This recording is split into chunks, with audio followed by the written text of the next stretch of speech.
Hello, car designers! Today we're tackling one of the most exciting fundamentals in automotive design, drawing cars in perspective. And I'm pulling back the curtain on a lesson from a car sketch course to give you a head start on your journey. But before we jump in, subscribe, turn on notifications, and hit that like button so more aspiring designers can find this content.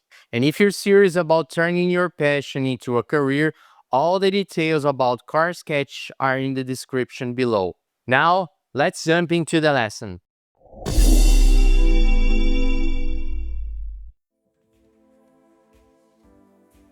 The initial step in sketching a vehicle in a frontal quarter view involves constructing its silhouette while carefully considering the car's perspective.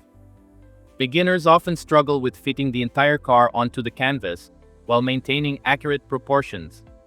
It is advisable to use the entire available space and consider perspective to overcome this challenge.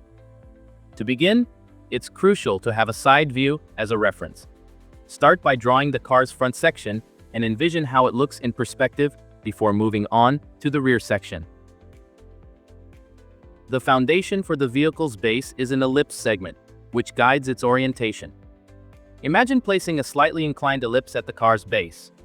While not entirely parallel to the sheet's base, this inclination follows the vehicle's design and perspective, ensuring a more accurate and realistic drawing. Understanding perspective principles is crucial for drawing a car accurately. Divide the car's front from the hood and add an intermediate line to indicate the trajectory of the hood's curve. Adjustments need to be made to the curve where the front of the car meets the hood, as this line is related to the horizon line.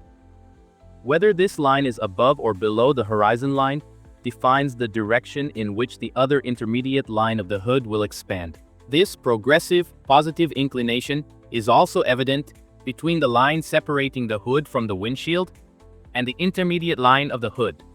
The same phenomenon applies to all perspective orientation lines, or scanning lines, including the lines between the windshield and the car's roof, which also open progressively. After establishing the main perspective lines, it's time to position the car's central line. While respecting the curves drawn in the car's silhouette, create this center line and align it according to the x-axis curve, representing the car's front. You'll notice that the curve in the center of the hood is similar to the one on the left side, but slightly high to adjust the hood's curvature. Extend this line upward on the windshield and the roof. Duplicate the distance between the car's edge and the main line inward. To create the vehicle sketch, divide the area into external and internal parts, corresponding to 1/3 and 2/3 of the total area. Then, take the projection of the vehicle's silhouette curvature from the external part and bring it inward to create the corner part in the internal section of the sketch. Repeat this process for each curvature, taking the external part corresponding to 1/3 and duplicating it inward to achieve the 2/3 proportion. Finally, find intersection points to refine the proportions. Next, draw a curve connecting the front of the roof to the car's body side to establish the initial proportions of the vehicle. Focus on the A-pillar and DLO, daylight opening. Replicate the A-pillar's thickness in the side view accurately, and draw an arc to incorporate the base of the A-pillar, which widens and tapers towards the roof's curve. The arc proceeds in parallel before reopening at the C-pillar. Note that the C-pillar is thinner in perspective but wider in the side view. Finally, connect the DLO with the line previously drawn on the car's side. Draw the side mirror, setting its positioning. After that, draw the rear wheel. The rear wheel's position is crucial as it helps define the position of the front wheel and aids in drawing the rest of the car. Create a line from where the C-pillar ends, considering the volume of the rear fender section. Draw a 90-degree line down the side, followed by a horizontal line extending towards the front of the car. The midpoint of this horizontal line indicates the ideal position of the front wheel. Respecting the perspective principles discussed earlier, draw a line indicating the center of the front wheel axis. Align the rear axis, as observed from the car's side, to establish the reference point. Use the perspective lines again to draw a line that determines the orientation of the rear wheel's ellipse. The rear wheel is nearly aligned at a 90-degree angle in our current perspective setup. Through my conducted tests specific to this viewpoint, I've observed that the front wheel's ellipse shows an opening of roughly 30 degrees. Multiple methods exist to make this ellipse, including employing an ellipse template, composing it through circular motions, or, as I prefer, making it incrementally. For example, I prefer to create the ellipse step by step, allowing me to see all the central arcs within the quadrant created with the perspective lines. We can observe that the rear wheel is less inclined than the front wheel, approaching an angle of 90 degrees. Regarding the ellipse's opening, the rear wheel is equivalent to 2/3 of the proportion of the front wheel. For example, if the front wheel has an opening of about 30 degrees, the rear wheel may have an opening of about 25 degrees. Now that the wheels are set, we can start working on the graphic elements that compose the front of the car and then move on to the side. By following these procedural guidelines and considering perspective principles, you can achieve accurate and proportionate sketches of vehicles in a front quarter view. Now let's begin drawing the front of the car, including the lower part and the graphics related to the hood. To start, we'll employ the existing reference lines to craft the front graphic of the car, as depicted in the top left corner of the side view. Let's outline the front wheel arch, a key reference point for crafting these graphics. It's essential to note that the wheel arch features an ellipse tilted relative to the wheels. It doesn't lie in the same plane as the wheel and tire, but has a slightly greater inclination. Similarly, we'll replicate this process with the rear wheel arch, extending the wheel slightly outward to enhance the car's width and create a more stable appearance on the ground. Additionally, we'll outline the silhouette of the rear tire, connecting it to the shadow of the car, and sketch stylized graphics at the base of the tire to indicate its position. With the wheel structures in place, we can now focus on designing. Let's start the process by crafting the graphics starting from the spokes. The number of spokes can be customized based on personal preference, ranging from 5, 6, 10 to 12. Since it's a luxurious and sophisticated sedan, let's design a wheel with multiple spokes. Note that the lines on the upper part should be more evident than those on the lower part. It creates the illusion of bright light shining on the bottom of the wheel, intensifying illumination and generating a greater contrast, while the top part remains in shadow. We'll incorporate intricate details on the tire to enhance the visual depth, contributing to a more dramatic three-dimensional volume. It's crucial to acknowledge that there are various approaches to drawing and representation. The key lies in discovering a comfortable style, enabling satisfactory results. In automotive design, meticulous attention to tire and wheel arch details is vital for crafting a realistic volume and elevating the overall drawing. Now let's focus on the graphic elements on the front of the car. Beginning from the left and moving towards the right on the canvas, we'll draw the macro graphic of the vehicle. Starting with the outline of the right headlight, we'll craft the frame of the front grille until it intersects with the center line. Apply the 1/3 to 2/3 ratio from the center line to replicate the graphic on the left side, mirroring the right side of the car. Start by establishing guidelines and ensuring accurate proportions and centering of the primary graphics. Sketch the left side headlight, referring to the design from the side view. Subsequently, craft the front grille with an offset to achieve a three-dimensional perspective. Enhance the headlight by adding interior details, such as a distinctive light signature. Using the side view sketch as a guide, create a graphical representation of the side intake in perspective. Form a triangular surface originating from the base of the left headlight, emphasizing the edge that extends from the grille to the front left corner. Extend this line diagonally towards the wheel arch, following the guidance from the side view sketch. Having established these lines, proceed to elaborate on the internal surfaces of the integrated intake.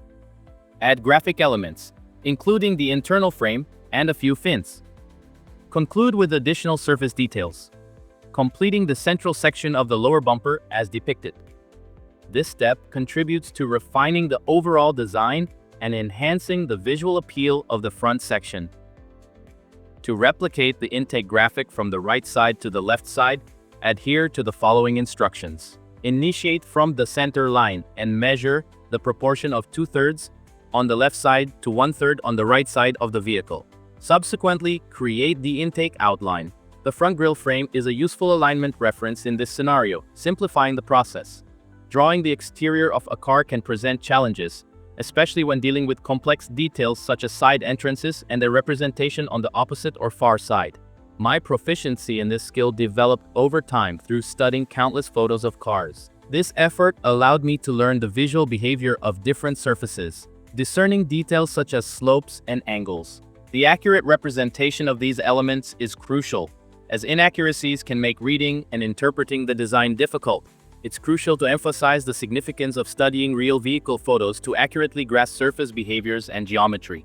Complete the process by integrating internal graphic elements into the intake and connecting surfaces to define the lower fascia design.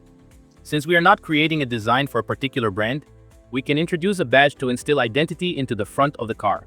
Attention to details such as the grille, fin design, and headlight graphics is equally important. It enriches the overall work and demonstrates a meticulous effort to make the design more comprehensive. I want to emphasize that during the drawing process, it's beneficial to begin with smooth lines and gradually incorporate more distinct details towards completing the design. Now, let's extend the same procedure to the car's hood. Begin by creating a reference line on the external part of the hood and then mirror it on the opposite side. To achieve this, initiate from the car's base and divide it into two sections, 1/3 on the outer side and 2/3 on the inner side, using the car's central line as a reference. The reference line should be slightly higher in the curve of the hood, reflecting the increased height in this location. Follow the line downward to the base of the A-pillar, keeping the 1/3 to 2/3 ratio. As you acquire experience, the 1/3 to 2/3 divisions will become second nature, and you won't need to segment them explicitly. However, this division adds a technical and polished appearance to your sketch, especially in the beginning, contributing to a more sophisticated and detailed final result. Now let's enhance the hood with a slightly more elaborate design. Introduce a set of surfaces that will impart a more stimulating and dynamic look to the front of the car.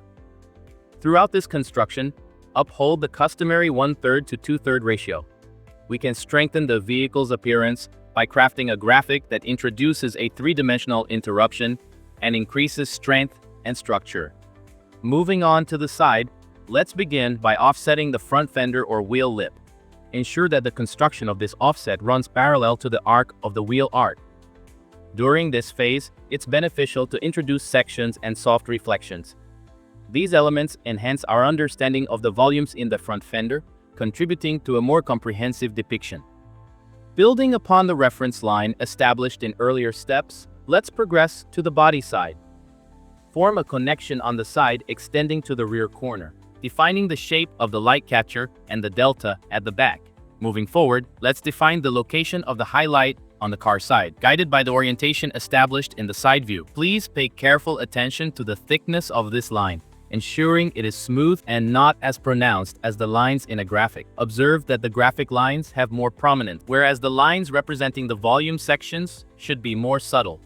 Continuing with the side view orientation, let's now create the character line of the side and refine the volume of the rear wheel flare. Acknowledging the volume variation between the rear wheel flare and the front is crucial. The front wheel flare tends to be more rounded, while the rear takes on a more conical shape.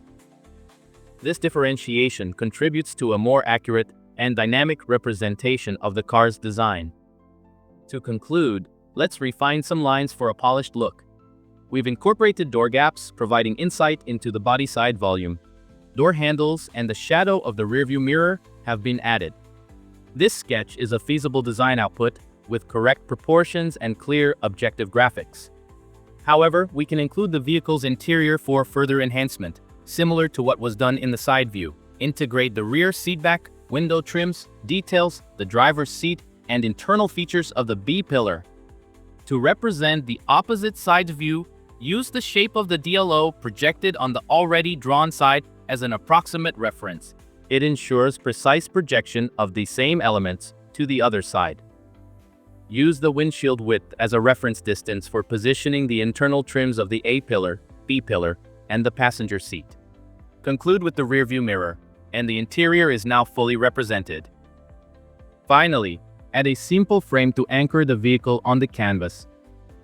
I hope you found this lesson helpful and maybe even discovered a new way to look at car design. But remember, this is just one piece of the puzzle. If you can see yourself designing the next generation of cars, don't stop here. True success in car design comes from mastering foundational skills, exploring creative techniques, and building a strong portfolio that catches the eye of industry professionals. And that's exactly what my CARSKETCHIT course offers, a clear roadmap to help you go from passionate enthusiast to confident designer. So, if you're ready to transform your passion into a real career, check the link in the description and let's get started. Thanks for watching, and I'll see you inside the course. Ciao!